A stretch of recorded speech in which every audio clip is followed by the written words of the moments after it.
Bem-vindo e bem-vinda a mais um podcast da Associação dos Advogados de Ribeirão Preto, no auge dos seus 55 anos de fundação e de serviços prestados tanto à advocacia quanto à comunidade de Ribeirão Preto.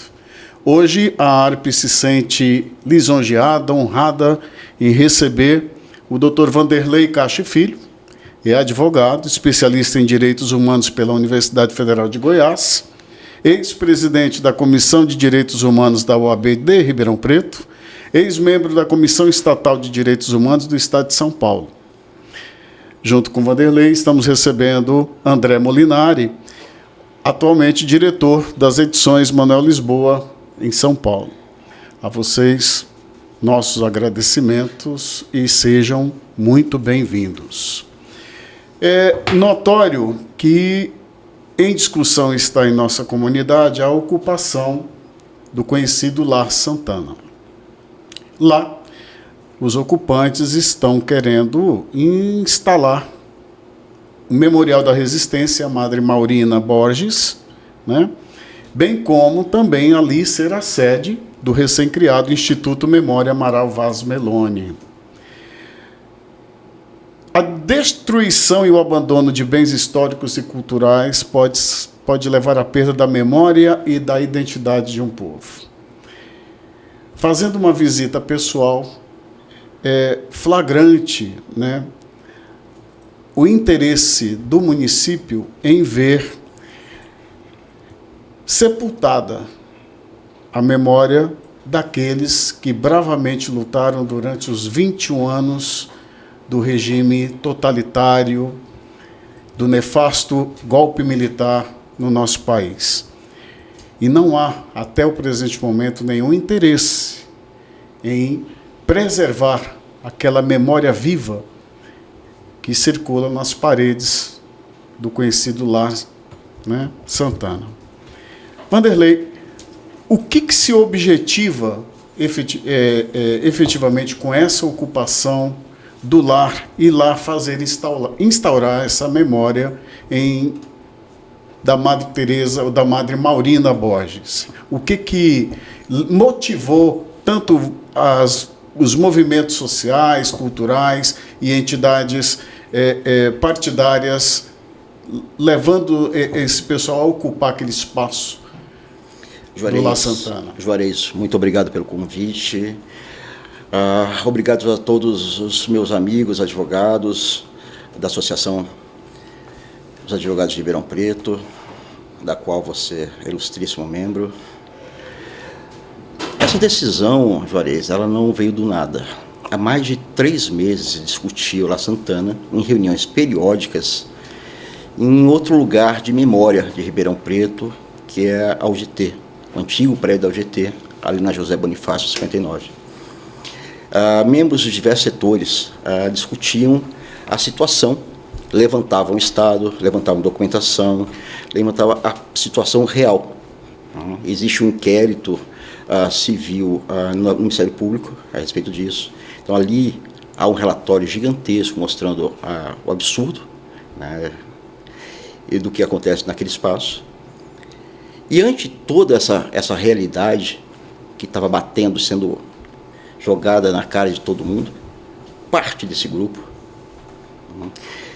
do qual compõem movimentos sociais, estudantes, advogados, resolveram tomar por bem, né, assumir, de alguma forma, um prédio que estava completamente abandonado. Agora, qual o objetivo? Um amigo meu me diz sempre que a gente não pode falar só de paredes, a gente tem que falar de história. Tem que falar do que aconteceu naquele espaço, na tristeza e na dor. Você mencionou o apagamento da história. E eu acho que é um projeto político, isso, da classe que se instaura no poder hoje, em todas as esferas. Então, você pode analisar, você vê o presídio Tiradentes, que foi destruído da noite para o dia, né? O presídio lá no Rio de Janeiro, da Ilha Grande. Então, presídios históricos que prenderam presos políticos, comunistas e qualquer pessoa que resolvia lutar contra essa realidade, né, eram presos, todos aqueles espaços foram destruídos. Aqui a gente tem, em Ribeirão Preto, o prédio da UGT, que se salvou de uma destruição há 25 anos por uma questão de sorte, porque ele entrou em uma contrapartida e o promotor, à época, conseguiu salvá-lo quando o Carrefour destruiu a cerâmica São Luís. Do contrário, a gente não teria mais aquele espaço. Então, há um projeto de apagamento, há uma tentativa de não resguardar isso. Então, quando se ocupa o La Santana, se ocupa pensando em duas coisas distintas. Primeiro, a questão da memória. Preservar e divulgar a memória de todos aqueles que lutaram na cidade de Ribeirão Preto e na região, e foi em questões sociais. Então, ali se pensa em fazer um memorial, e evidentemente o memorial principal da Madre Maurina, que, para quem não conhece a história, foi uma freira que foi barbaramente torturada, seviciada pela ditadura militar e pelo próprio Fleury e por dois delegados aqui em Ribeirão Preto, que foram responsáveis pela prisão dela, o Lamano e o Ribeiro Soares, que tiveram uma resposta à altura naquele momento, quando o bispo Dom Felício resolve, por bem, excomungar os dois. E nós estamos falando da década de 60, final da década de 60. Isso tinha um peso muito forte. E além de não poderem mais frequentar a igreja, e a sua excomunhão ser falada em todas as igrejas de Ribeirão Preto, fez também com que Dom Paulo Evaristo Arnes, então comandante da igreja no estado de São Paulo, olhasse a ditadura com outros olhos, buscasse ver o que estava acontecendo, as repressões, as torturas. Então, esse é um pedaço do nosso trabalho, que é fazer esse resgate e essa manutenção da história. O outro pedaço é fazer o que a prefeitura jamais fez, que é o quê? Dar destinação social para aquele espaço. Então, no dia 11 houve a ocupação, e 3 dias depois já se começou a abrir as portas para a comunidade. Então, com debate, cine debate, feira agroecológica, show de chorinho, show de música, aulas de taekwondo e tudo mais. Então, é essa destinação social, que se alia ao porquê da ocupação. É notório que ali também foi palco também de muito acolhimento, né? Nos diz a história que por mais de 82 anos funcionava ali uma escola e havia o acolhimento primordialmente daqueles que não tinham condições efetivamente de bancarem uma escola particular. Então vai muito além do que só uma memória da resistência em si, mas também uma memória daquele momento, daquele período. Eu não estou falando de 8 anos, são 82 anos em que ali houve, de fato, acolhimento, coisa que é perceptível que o poder público não tem o mínimo interesse em salvaguardar, né, direitos que são inalienáveis da sociedade. André, trazendo você à conversa, meu caro, qual seria o papel, então, da criação desse Instituto Memória Amaral Vaz Veloni?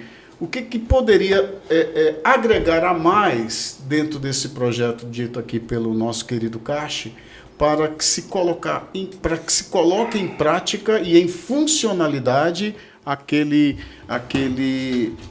conjunto arquitetônico que é imensurável em matéria de cultura, de memória, de espaço físico e de acolhimento para as pretensões socioculturais daquela região como um todo e da coletividade de Ribeirão Preto.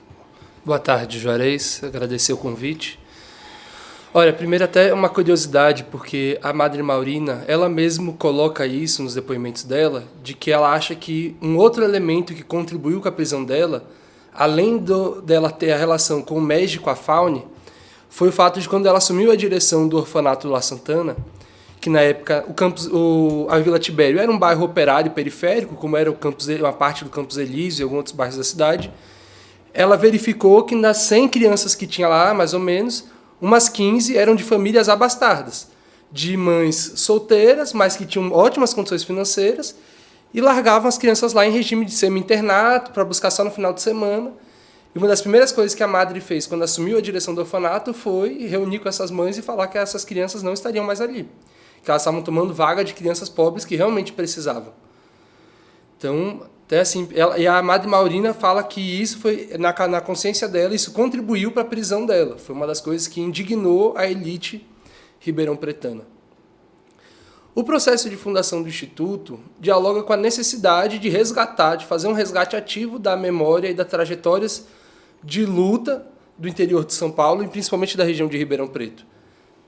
Nós temos ainda hoje uma visão muito colocada do povo como um agente passivo na construção da história, que é plateia na construção do seu próprio futuro, e não como um agente ativo e determinante na construção de futuro e de novos projetos de sociedade. Então, se a gente for ver mesmo a chegada dos bandeirantes, e principalmente o mais famoso aqui no caso da região de Ribeirão Preto, do Anhanguera, e a começo do genocídio Caiapó aqui no interior de São Paulo, se coloca os indígenas como todos sendo massacrados. Em nenhum momento você narra os processos de resistência e de rebeldia. Os processos de escravidão, por igual. Inclusive, muitos deles são apagados, porque o próprio Henrique Dumont, aqui que tem a cidade que carrega o nome dele, foi o segundo rei do café, tinha fazendas que, para a época, superavam em 2, 3 vezes a proporção de escravizados para as fazendas comuns, e foi com esse dinheiro que se financiou a construção dos aviões e a invenção deles e de várias outras coisas. E já tem investigações sobre revoltas e processos de resistência já vinculado a isso. O próprio Francisco Schmidt depois, o terceiro rei do café, que é mais vinculado à fazenda do Monte Alegre, ali já perto da Vila Tibério, do La Santana. Se diz que ele já não era um escravocrata tão convicto assim, mas tinha escravos domésticos, e não eram poucos. E isso vai sendo apagado, e quando você vai adentrando a partir de 1800, uma classe operária mais consciente, mais ativa, vai se conformando na região de Ribeirão Preto, isso vai dando um fôlego muito maior para a luta do campo. Então, os trabalhadores rurais, os trabalhadores da indústria de cana vão começando a desenvolver uma consciência maior da sua organização, e os operários, e muitos deles vinculados aos imigrantes que vieram para cá, vão começando a desenvolver táticas de organização. Então, a gente tem, a partir do início de 1900, a fundação do PCB, vai ter a fundação da UGT. Foi em 1934, inclusive, acho que foi inaugurado o prédio da UGT lá na José Bonifácio, em Mutirão. E isso são parte de várias histórias da resistência, inclusive culminando na FAUNE, que é uma experiência histórica, do ponto de vista não só de São Paulo, mas nacionalmente, que tem um peso muito importante. Ribeirão Preto foi, proporcionalmente pelo seu tamanho, a cidade com mais presos políticos à época da ditadura militar. Quando a Operação Oban chega em Ribeirão Preto, para poder desmantelar a organização da FAUNE, do MR8 e mesmo da ELN, mais de 500 pessoas são presas numa cidade que tinha uma quantidade infimamente menor de habitantes do que tem hoje. Esse passado de luta jamais se admite apagamento. Exatamente. Então tem, assim, um setor muito consciente da sociedade, inclusive que é vinculado a essas histórias por carne e osso, e que faz constantemente o esforço de resgatar e trazer isso à tona. Mas muita coisa ainda é apagada, então é preciso ter um instituto que possa fazer um trabalho científico, mas também comunitário, de resgate dessas histórias, de sistematização e tratamento dos arquivos e das histórias que estão vinculadas a isso, e de como fazer uma divulgação aberta de todas essas histórias. Fazer um resgate ativo, mas trabalhar para que isso seja divulgado de maneira ampla, para contestar, inclusive, essa noção de história formal, que é colocada pelos decretos e pelos acidentes históricos, e não pela conformação das lutas populares. Então, esse é um processo importante. A fundação do Instituto Amaral Vaz Meloni, inclusive, homenageia um operário metalúrgico que foi assassinado durante o Levante de Guariba com um tiro no rosto. E o Levante de Guariba, que foi também um marco histórico, que teve palco aqui na região de Ribeirão Preto, em Guariba, e que se espalhou rapidamente para outras cidades ao redor. A greve dos Boia Frias, de 84, como também ficou conhecida. E mudou radicalmente, inclusive interviu para construir leis nacionais que alteravam a relação de trabalho no campo na época. Mas todas essas histórias são esquecidas. Mesmo em Guariba, hoje, a população que tem família que participou disso, quem tem contato com essa história de alguma maneira, lida com isso com certa vergonha ainda, e pouco se fala sobre isso. Ao que se tem a ideia não é transformar aquele local em um museu.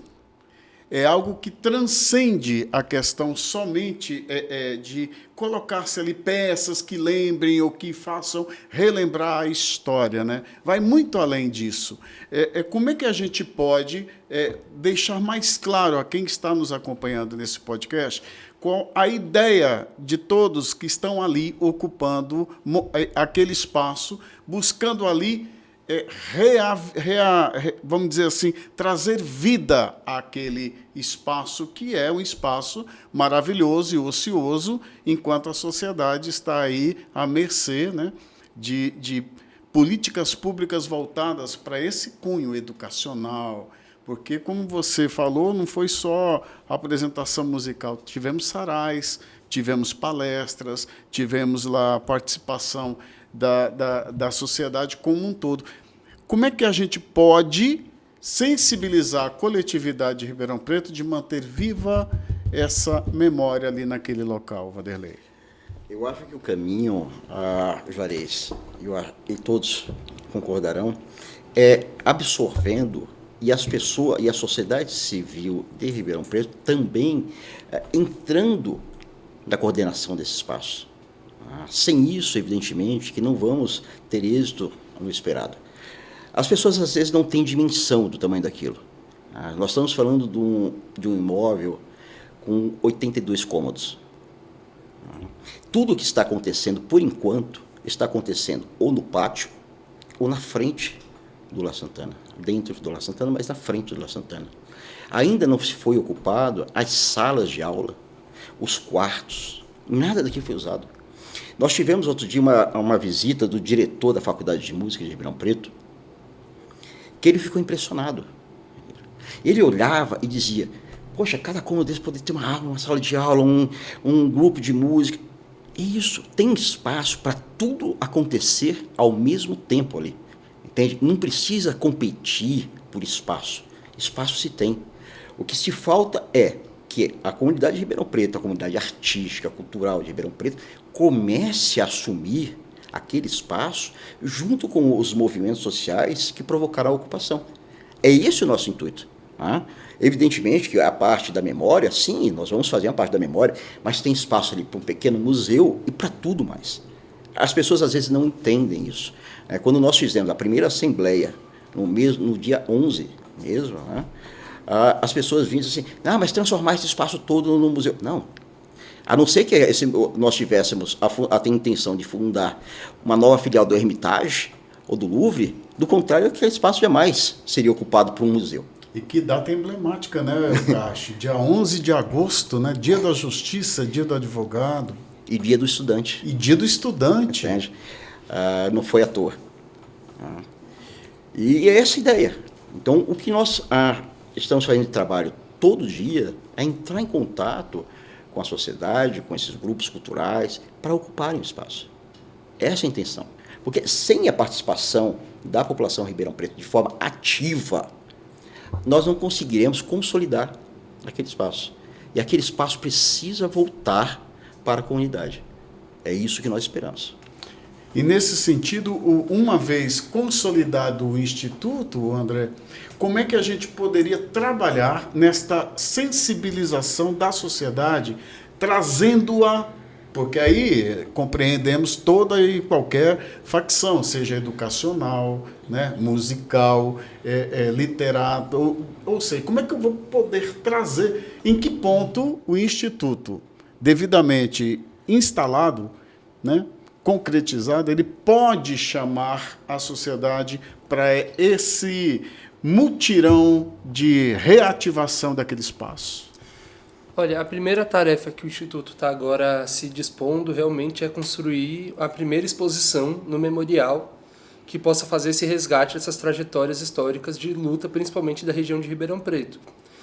mas nós já temos que começar tratativas para construir, junto com, por exemplo, escolas, algumas excursões e algumas visitas nas áreas liberadas pelo corpo técnico, onde não se apresentam riscos de estrutura, e, ao mesmo tempo, também temos dialogado com outros grupos, mesmo um grupo de estudantes que estão fazendo um técnico em museologia na ETEC CEPAM, estão querendo vir fazer o TCC deles aqui no La Santana para construir isso junto. Então, temos tentado dialogar com setores educacionais e acadêmicos para poder fazer esse resgate.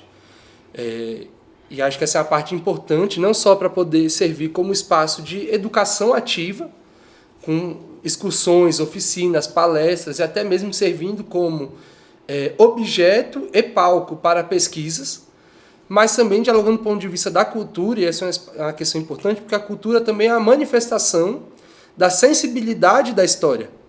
Ela consegue fazer uma coisa que um livro não consegue, que um artigo não consegue, que um quadro ele pode passar qual é o sentimento de uma época. Uma música pode passar qual é a emoção de um acontecimento, não apenas a narração dela. Então, o resgate também de ações culturais, como a gente tem realizado praticamente quase de maneira semanal, cinema lá, mas temos também trabalhado para trazer mais música e uma ambição por ter um grupo de teatro atuante lá, porque o teatro tem uma profundidade, uma sensibilidade muito maior do ponto de vista artístico, do ponto de vista sentimental e emocional, do ponto de vista do diálogo, pode contribuir bastante com isso. E o Instituto precisa ter uma certa curadoria para poder não descaracterizar o local. Eu acho que esse é um papel já importante, porque tem, como o Vanderlei colocou, esse mar de possibilidades. Pode se fazer do que você quiser lá dentro, mas precisa ter uma certa curadoria para não descaracterizar o local. Quem vê hoje o Memorial da Resistência em São Paulo, que é um memorial estatal e tudo mais, se não for por uma singela plaquinha na fachada, você não percebe que aquilo ali é um espaço que foi parte de um aparelho enorme da repressão.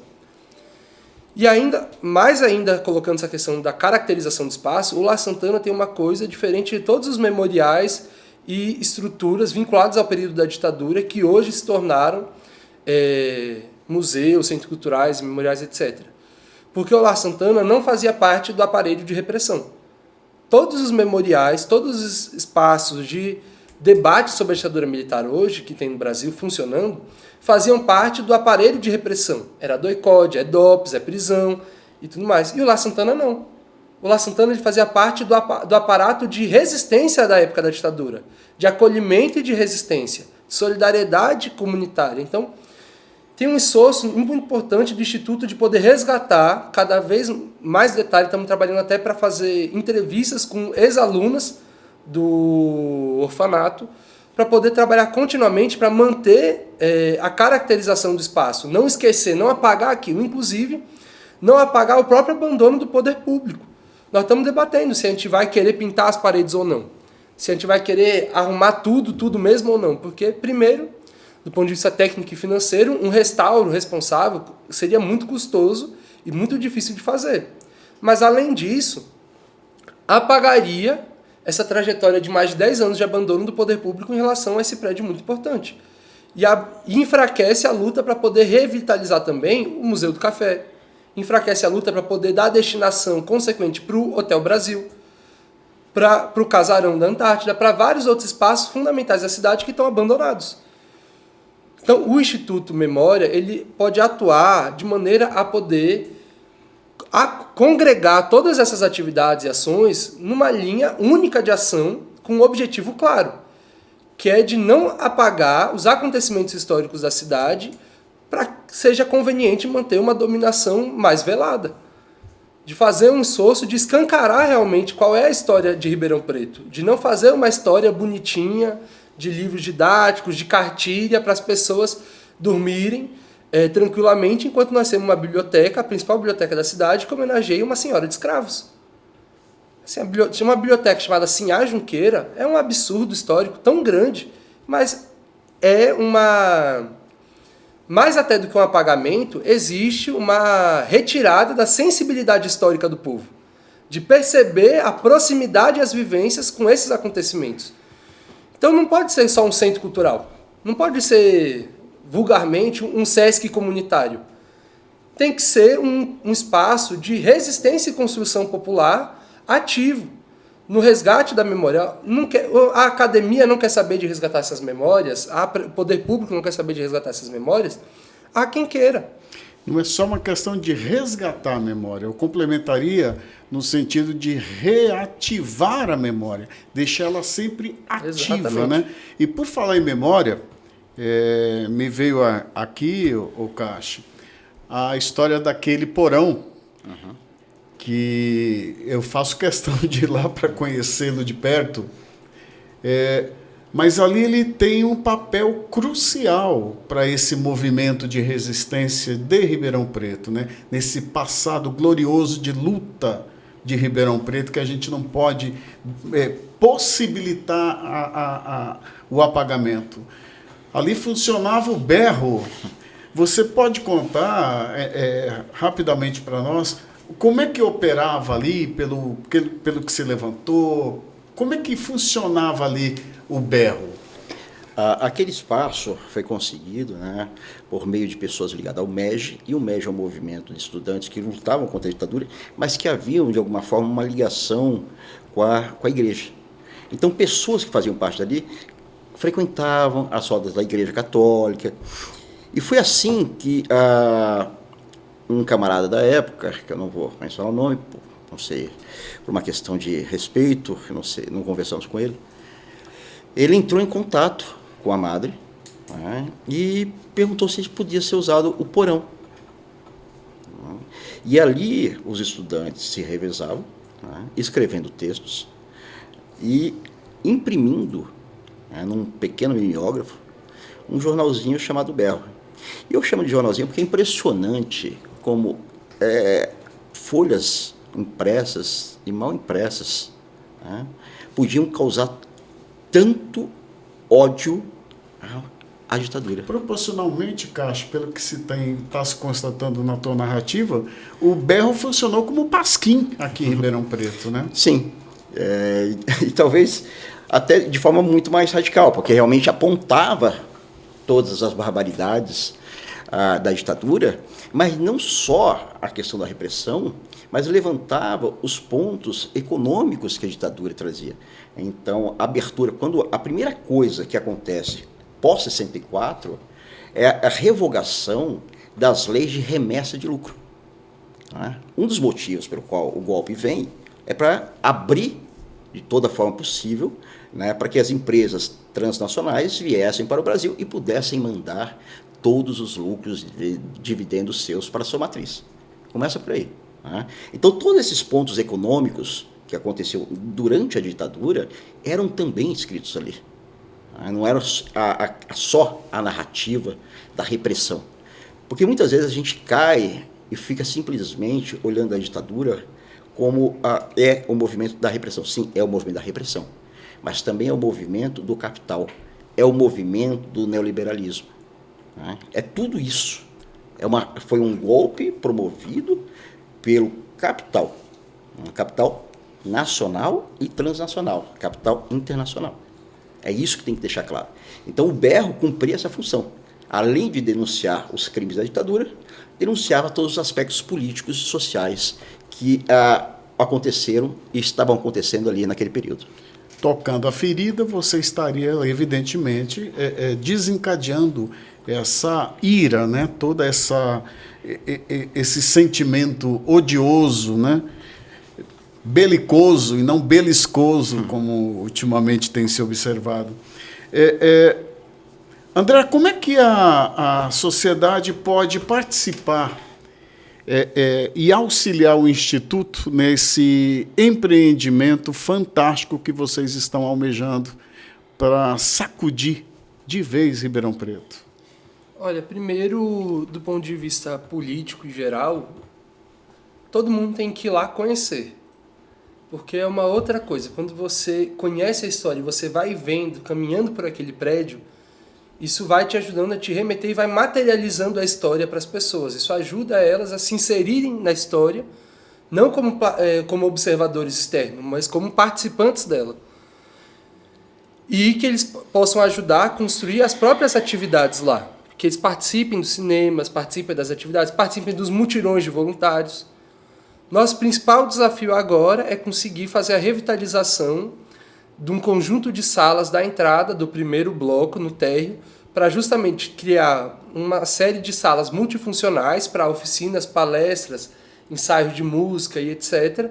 E outro conjunto de salas para ter um bazar permanente e também salas com exposições fazendo esse resgate. Então, estamos fazendo um trabalho de arrecadação de materiais, de material elétrico, de arrecadação financeira.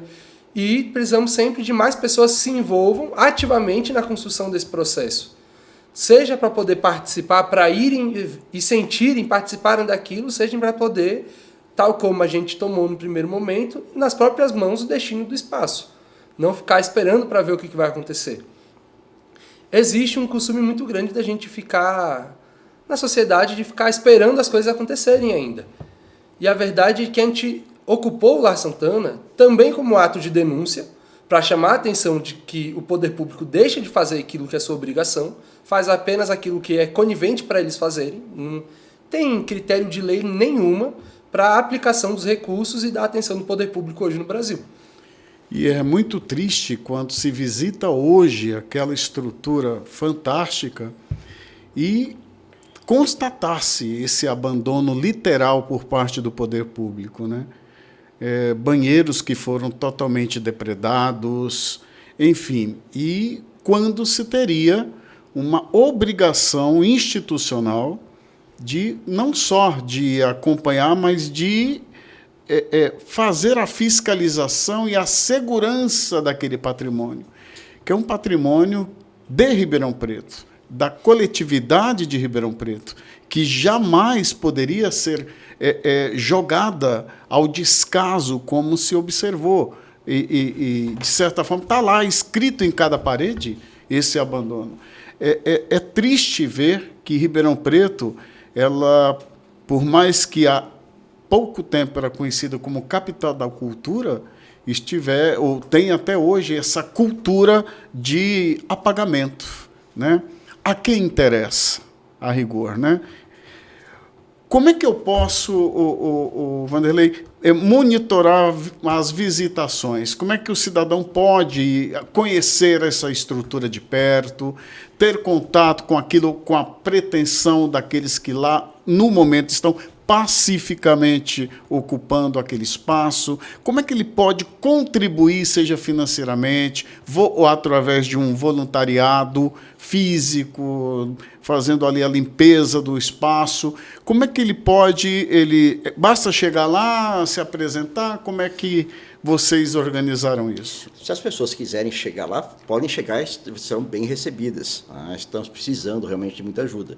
Mas também foi criado um grupo, uma página no Instagram. O Memorial... Madre Maurina RP. Memorial Madre Maurina RP. E que ali você tem todas as informações diárias dos acontecimentos do espaço, do que ocorre no espaço. Ali há um Pix que as pessoas podem contribuir financeiramente. E também o convite para que todos sejam voluntários naquele espaço. Então podem entrar em contato por ali, pode tentar entrar em contato pessoalmente comigo, da forma que for, mas só de bater a porta, né, terá as portas abertas para que se junte, porque esse é o intuito, sabe?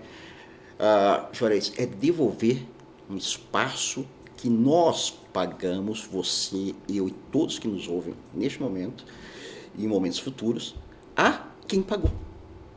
Ou seja, é um espaço público para o público. Exatamente. É nesse contexto que a gente está aqui debatendo e chamando a atenção da sociedade para ter um olho um pouco mais sensível para aquele empreendimento e o que se pode transformá-lo, né? Não no sentido transformá-lo fisicamente, porque nesse contexto eu até concordo com o André. Manter-se como está determinadas questões físicas para deixar sempre ativa ali a memória e o descaso. Porque isso sim, não posso também deixar no apagamento. Esse descaso, esse abandono, ele tem sempre que estar ali sendo reativado para que não mais ocorra com o patrimônio público da forma como está sendo conduzido até os dias atuais. Camaradas, eu gostaria muito, de agradecer vocês terem aceitado o convite para virem aqui, trazer mais esclarecimentos à sociedade, não só os membros da Associação dos Advogados, mas toda a coletividade de Ribeirão Preto, da importância de se verdadeiramente ocupar aquele espaço, de, como eu digo sempre, reativar a memória, uma memória de luta, de resistência, que bravamente está sendo mantida até os dias atuais, né? Gostaria que vocês pudessem fazer as suas despedidas, suas palavras finais, enaltecendo exatamente essa oportunidade que estamos tendo de reativar a memória de Ribeirão Preto. Então, para finalizar, novamente, eu agradeço à Associação dos Advogados de Ribeirão Preto, né, por ter aberto esse espaço, por a nossa voz estar chegando aos companheiros advogados. Agradeço a você, Juarez, por estar tão engajado também nessa luta, né, por compreender a necessidade dessa luta. E vamos somar, porque juntos nós conseguiremos. Agora, sem a participação de todos, a comunidade, os advogados, aquele espaço cairá novamente no ostracismo e no descaso. Obrigado, Juarez, pelo convite. Obrigado a todo mundo que está assistindo. Olha, eu acho que o que nós estamos fazendo não é nada além do mínimo. Nós devemos isso a todas as pessoas que tombaram nos porões da ditadura militar para que a gente vivesse uma certa democracia, uma certa liberdade hoje. E isso tudo ainda é muito pouco, porque aquelas pessoas todas não foram presas, torturadas, não morreram, foram martirizadas, para que a gente vivesse essa democracia mequetrefe e muito limitada que a gente vive hoje. Então, além de construir o memorial, chamar todos que estão ouvindo para conhecer e ajudar a construir os movimentos sociais que lutam por uma mudança mais ampla e radical da sociedade. Então, o movimento de luta nos bairros, vilas e favelas, o movimento de mulheres Ogabenário, a União da Juventude e Rebelião, que ajudaram a conceber e foram os principais organizadores dessa ação, apoiados por várias outras estruturas, como o Partido Comunista Revolucionário, a Unidade Popular e o Jornal A Verdade, que estavam sempre presentes e apoiando. Mas é necessário compreender que a melhor maneira de honrar todo esse legado de luta e de história do nosso país é continuar batalhando pelos mesmos ideais que aqueles batalhavam. Não apenas agradecer o que foi feito, mas continuar fazendo mais e melhor. Em nome da Sociedade de Ribeirão Preto, em nome da Associação dos Advogados de Ribeirão Preto, eu só tenho a agradecer aos dois, e isso representando todos aqueles que estão nessa luta, pelo que está se buscando concretizar naquele espaço, né? Nós somos, como disse o Vanderlei, na união é que se consegue deixar concreta ou fazer-se a concretude dessa vontade popular. Não deixar apagar a memória daqueles não só que tombaram, mas daqueles que passaram por torturas inomináveis, para que pudéssemos estar respirando um mínimo de liberdade nos dias atuais. Aos dois, em nome de todos aqueles que estão na luta, nosso agradecimento. Até o próximo podcast.